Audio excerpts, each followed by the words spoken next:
미래무기 미래의 대한민국 육군의 K3 흡표전차 개발.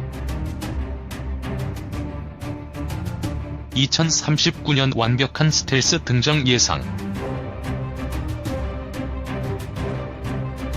연구팀이 개발한 나노메타 물질에서는 천연 물질에서는 찾아볼 수 없는 음의 굴절 효과가 일어난다. 파장이 400에서 650나노미터인 가시광선이 400나노미터 이하 구조와 부딪히면 빛의 성질이 음의 굴절로 바뀐다는 것이다. 즉, 빛이 물체를 우회하도록 해 결국 대상 물체를 보이지 않게 하는 것이 가능하다. 국방 선진국들은 최근 메타 물질을 이용한 스텔스 기술 개발이 한창이다. 메타 물질을 전차나 잠수함 외벽에 부착해 가시광선이나 음향신호, 레이더 신호를 반사하지 않도록 하는 것이다. 2009년 영국 과학 전문지 뉴사이언티스트는 메타 물질을 이용한 완벽한 스텔스 기술이 2039년쯤 실용화될 것이라고 예상하기도 했다. 메타 물질을 사용해 진짜 투명 전차가 나오는 2030년은 너무 멀다. 투명 전차를 좀 더 빠르게 만들기 위한 다양한 방법이 고안되고 있다. 어두운 밤이 되면 가시광선으로 볼 수 있는 거리가 크게 제한된다. 하지만 전쟁터에서는 밤이라 해서 경계를 늦출 수 없다. 밤에 야습을 하려고 해도 까막눈이어선 곤란하다. 그래서 오늘날 군에서는 열영상 장비를 사용한다. 물체에서 나오는 적외선으로 사물을 분간해 보여주는 장치다. 열영상 장비를 통해 보면 뜨거운 것은 밝게, 차가운 것은 어둡게 표시된다. 체온이 있는 사람이나 뜨거운 엔진이 있는 전차를 쉽게 찾을 수 있다. 만약 칠흑 같은 밤에 열 적외선으로도 볼 수 없는 병기가 있다면 그건 곧 투명 병기다. 열영상으로부터 숨는 검은 여우.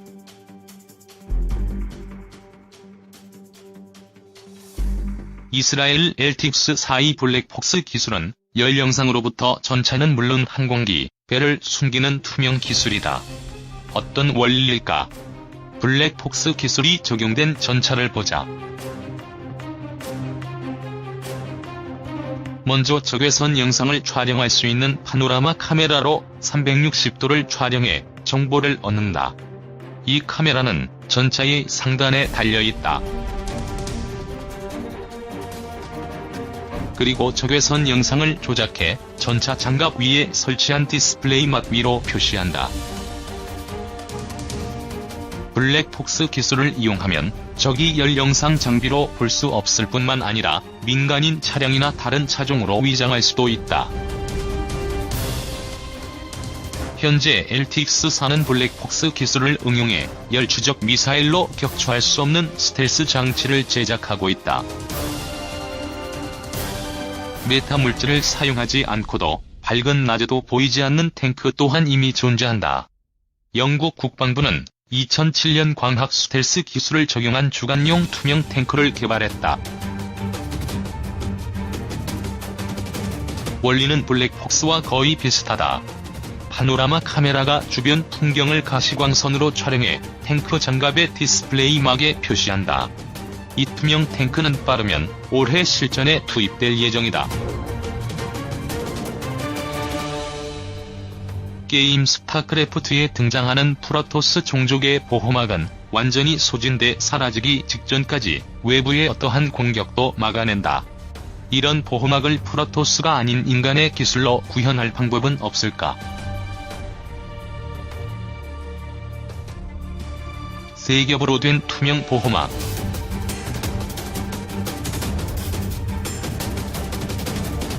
이론 물리학자인 미츠오 카쿠 미국 뉴욕시립대 교수는 그에 져서 불가능은 없다 해서 플라스마 창 레이저 탄소나 노튜브를 세 겹으로 쌓은 투명 보호막의 가능성을 제시했다. 생소한 개념인 플라스마 창은 기체를 7,000에서 8,000도씨까지 가열해 만든 플라스마를 전기장과 자기장으로 가둔 것이다. 플라스마 창은 1995년 미국 브룩헤이븐 연구소의 물리학자 에디 허시코비치가 최초로 발명했다. 허시코비치 박사는 플라스마 창을 실험에 쓰는 진공 챔버 안으로 외부 공기가 유입되는 것을 막는 용도로 사용했다. 만약 훨씬 더 높은 온도의 강력한 플라스마 창을 만들 수 있다면 탄환이 닿는 순간 증발해버릴 것이다. 하지만 점점 더 강력해지는 미래 무기를 막기엔 플라스마 창만으론 역부족이다.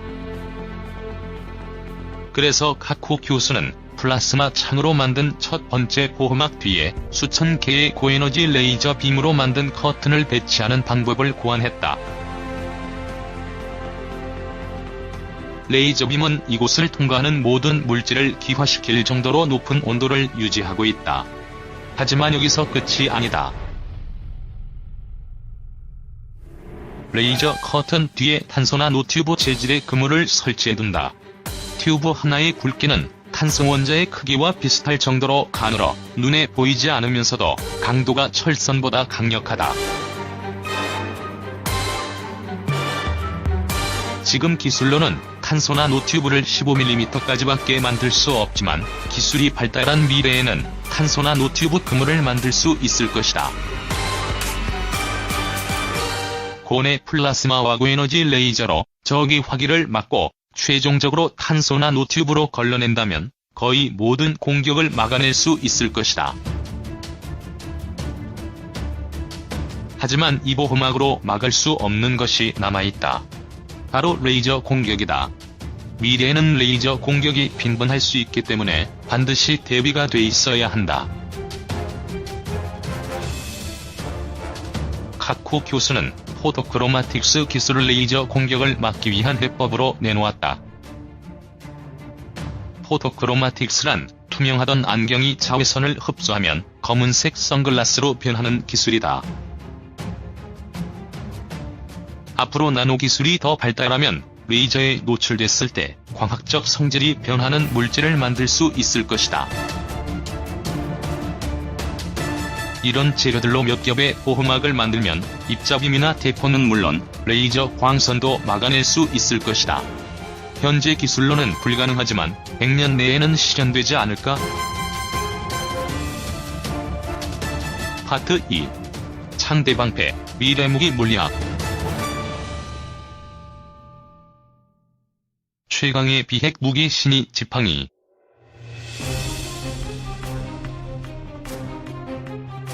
벙커버스터의 위력은 TNT 0.364톤의 위력 정도다.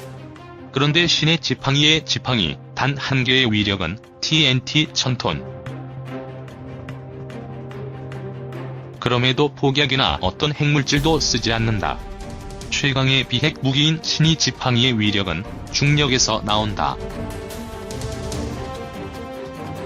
신의 지팡이는 평소에는 지구 위를 돌고 있는 평범한 위성처럼 생겼다. 그러나 유사시에는 위성에서 100kg의 텅스텐 기둥을 지상으로 떨어뜨린다. 신의 지팡이 한 개에 12개의 텅스텐 기둥이 실려있다. 텅스텐 기둥의 길이는 6.1m, 지름은 30cm로 벙커버스터와 거의 같다.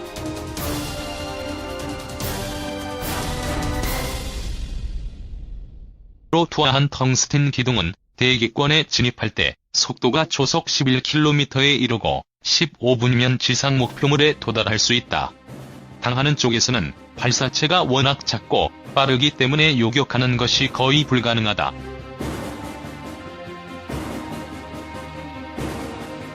신의 지팡이가 실용화된다면 최신형 벙커버스터가 닿지 못하는 깊은 지하의 벙커도 더 이상 안전하지 않다. 또 지하 수십 미터 아래에 위치한 핵시설도 파괴할 수 있다. 하지만 신의 지팡이를 지금 당장 실용화할 순 없다. 먼저 이 우주무기를 쏘아올리고 유지하는 데 많은 비용이 든다.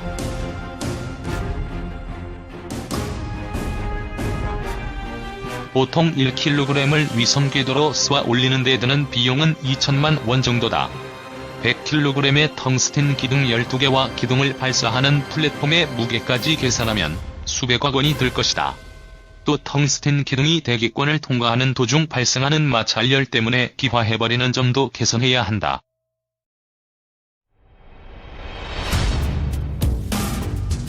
플라스마와 레이저. SF 영화의 단골인 두 소재를 결합하면 신의 무기를 훔칠 수도 있다. 태양 표면 온도의 5배에 이르는 약 3만 도씨의 열을 순식간에 내며 속도가 빛과 비슷한 시속 30만 km에 이르러 피할 수도 없는 무기. 바로 번개다. 미래 무기로 번개를 활용할 수 있을까?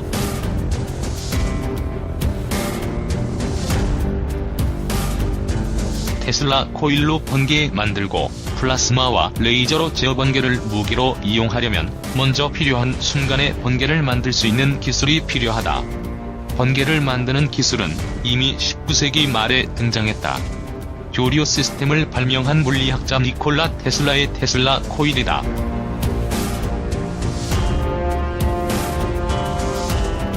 테슬라 코일은 공진현상을 이용해 저전압을 고전압으로 바꾸는 장치다. 테슬라 코일을 작동시키면 토로이드에서 고압 방전이 일어나며 원리와 형태가 자연에서 생기는 번개와 같다. 그러나 아무리 테슬라 코일로 만든 인공 번개라도 표적을 맞추거나 아군과 적을 선별해서 공격할 수는 없다. 조종이 안 되는 것이다. 이 문제를 어떻게 극복할 수 있을까? 최근 레이저와 플라스마를 이용해 번개를 제어할 수 있는 해법이 등장했다. 먼저 레이저로 공기를 가열해 플라스마 상태로 만든다. 이렇게 생긴 플라스마 길을 따라 번개를 흘려보낸다는 전략이다. 이 기술을 레이저 유도 플라스마 채널이라 부른다.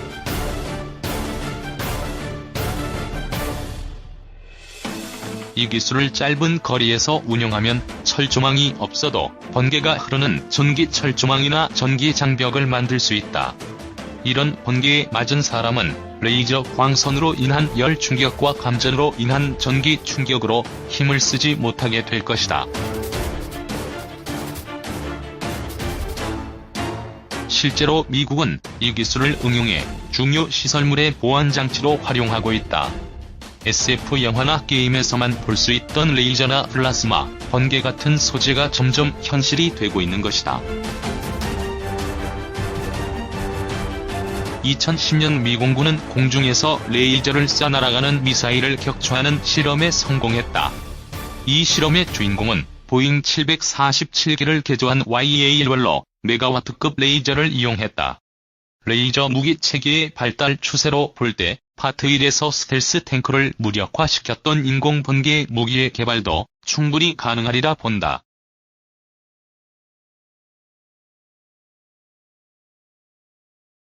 에 이어 회오리바람을 무기로 쓸 순 없을까? 보통 회오리바람이 아니라 고에너지 이온가스가 요동치는 플라스마 회오리바람이라면? 이 아이디어가 바로 플라스마 캐논이다. 1990년 러시아 무선발사체 연구소는 50km 고도에 있는 목표물을 파괴할 수 있는 플라스마 무기를 개발했다. 이후 러시아는 미국과 공동으로 플라스마를 이용해 태평양에서 날아오는 미사일을 격추하는 실험을 진행했다. 당시 시험 비용은 $300만, 미국의 전략방위계획 프로젝트 비용의 10분의 1 수준에 불과해 플라스마 캐논이 가격 대비 성능에서 효과적이라는 것을 증명했다. 로 만드는 플라스마 태풍.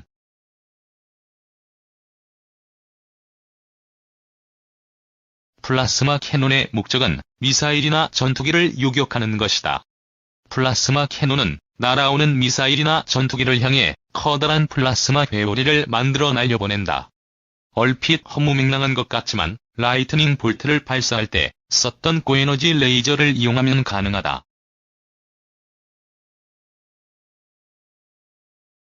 먼저 1차 레이저로 목표 영역의 플라스마 기체를 만든다. 그리고 2차 레이저로 플라스마를 폭발시키면 초음속 충격파와 함께 소용돌이가 생긴다. 열대 지방에서 공기의 온도 차 때문에 태풍이 생기는 것과 같은 이치다. 수만 도시의 플라스마와 강력한 충격파는 미사일이나 전투기를 산산조각 내기에 충분하다. 또 레이저의 속도로 쏘기 때문에 현재 요격용으로 사용 중인 패트리어트 미사일보다 훨씬 정확도가 높다. 지금 당장 플라스마 캐논을 상용화하기는 힘들다. 먼저 레이저 기술이 부족하다. 오늘날 기술로는 고에너지 레이저를 얻기 위해서는 대규모 레이저 시설이 필요하다.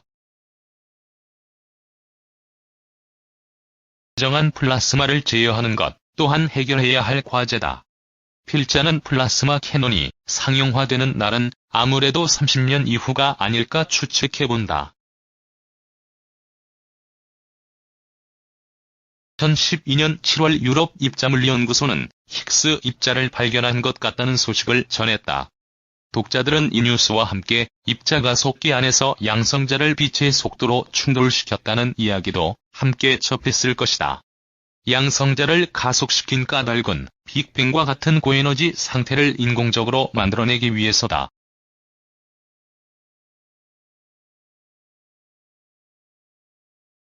그런데 고속으로 가속시킨 입자를 무기로 사용할 순 없을까? 이 개념이 바로 1960년대 미국이 탄도미사일 방어용으로 주목했던 입자빔 무기다. 빛에 가까운 속도로 가속한 고에너지 입자빔은 목표물의 재질과 무관하게 관통할 수 있다. 따라서 목표의 원자 구조를 순식간에 파괴하는 무기가 될 수 있다.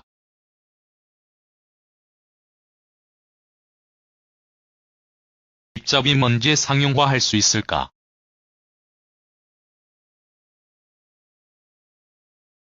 현대 입자가속 기술로 무기를 만들기에는 해결해야 할 문제가 많다.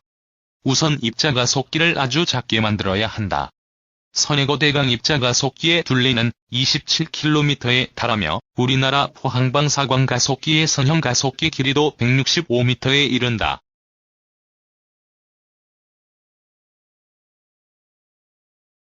한 입자빔을 목표물까지 발사하는 과정도 문제다. 전하를 띤 입자빔은 대기를 지나는 과정에서 지구 자기장에 의해 궤도가 바뀔 수 있고 전기적 특성 때문에 번개처럼 예측 불가능한 방향으로 흩어질 수 있다. 중성자 빔은 전기적으로 중성이어서 전하를 띤 입자빔 같은 어려움은 없다. 하지만 전기장을 이용해 가속할 수 없어 가속 과정이 더 복잡하고 어렵다. 결국 입자빔 무기 개발이 단기간에는 불가능하다. 그러나 입자빔 무기는 이론적으로 방어가 매우 어려운 만큼 미래 전쟁의 패러다임을 근본적으로 바꿀 정도여서 우리도 장기적으로 관련 기술을 준비할 필요가 있다.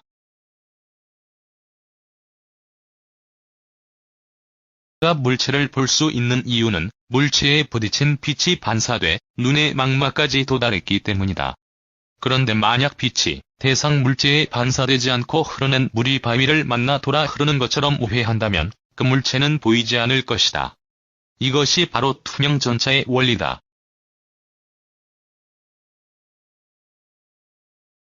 지금까지 스텔스 기술은 레이더 전파의 반사를 최소화해 레이더에 탐지되지 않는 수준을 의미했다. 그런데 레이더 전파뿐만 아니라 모든 빛과 전파의 대역에서도 반사율을 줄이고 반대쪽으로 흐르도록 유도하는 기술이 있다면 레이더는 물론 눈에도 보이지 않을 것이다.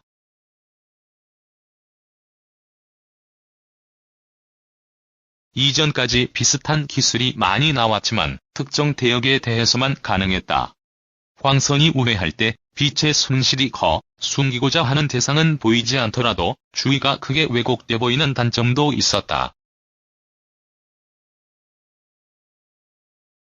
2009년 미국 듀크대 연구팀과 2010년 독일 카를스루해 연구소 연구팀은 가시광선의 모든 파장과 적외선까지도 포함하는 넓은 대역의 주파수를 피해가는 메타물질을 개발했다고 사이언스에 발표했다.